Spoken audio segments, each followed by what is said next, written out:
We're going to start by first going to chicagochessfoundation.org. As you can see, we have the website homepage here. Then we're going to go to programs, and underneath that, tournaments. And within the tournament page, if you're interested in volunteering, there's an option for that.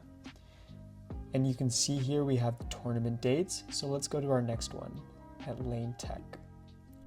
So this is our registration page. Here in the registration page, we have team registration. And for coaches, if you could download the template spreadsheet and fill it out with your entire roster for those kids you think that would be joining us in our tournaments this year, and then sending it to td@chicagochessfoundation.org, we will have your entire roster ready for you at the tournaments.